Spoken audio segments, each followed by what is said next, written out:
over the last 24 plus hours, there have been 3 fissures that have opened up. We're looking for the next one to see what kind of a trend that might show.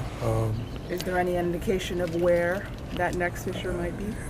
No, but the 3 of them are kind of in a line, and so it wouldn't be outrageous to expect the next one to be on that same line, but we can't say where.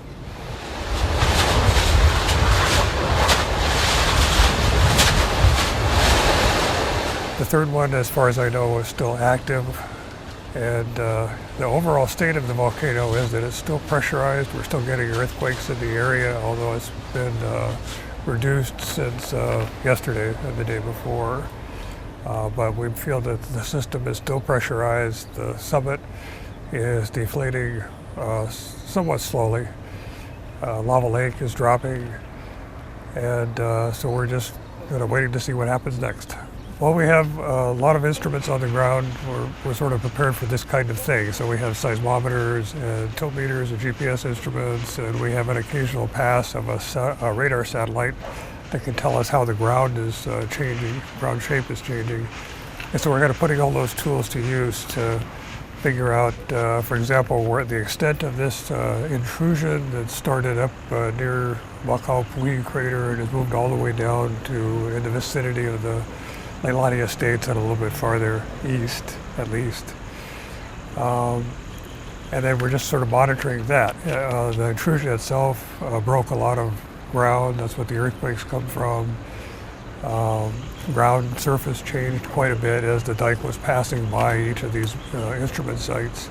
And then now that we have surficial manifestations, cracks and lava and gas coming out, we have multiple crews on the ground tracking its behavior, tracking the extent of the fissures themselves, the cracks, and whether they're generating any sort of flows or not. That's the next thing to look for, I guess.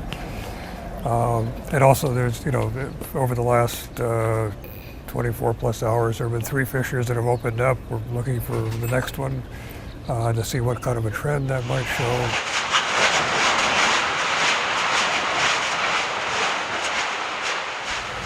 As far as historical perspectives, there's obviously been a lot of activity down in the Lower East Rift Zone. But so far, the one that seems most similar is the 1955 Buddha eruption.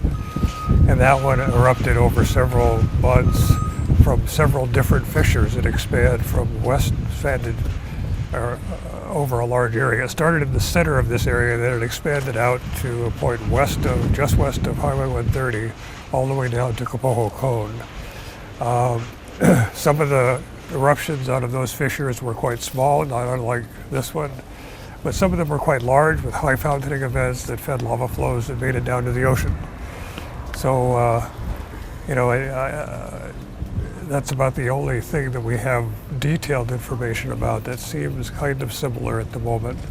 They didn't start out, the 1955 event didn't start out exactly like this one did. It had a bit of seismicity that ramped up very clearly before the eruption. And this one, the seismicity kind of ramped up as the dike was being moved down rift. But when the eruption started, there wasn't any immediate precursor that lava was going to come up in the fissure.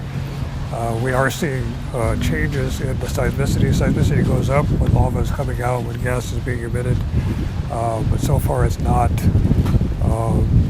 showing signs of that even minutes, well, in an hour or two before that happens. While there's just a bit of spatter coming out, there are heavy gas emissions coming out of these fissures, and so it's going to depend on which way the wind blows. But the kind of concentration numbers that I've seen so far have been very high, and I think they're being measured quite close to the fissure, so you would think that it would be dispersed somewhat by the time it gets up to Navali.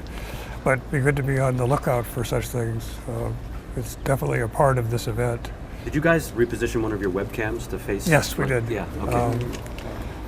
The one that was a little bit down rift, it actually was set up during the Pahoa response. Yeah.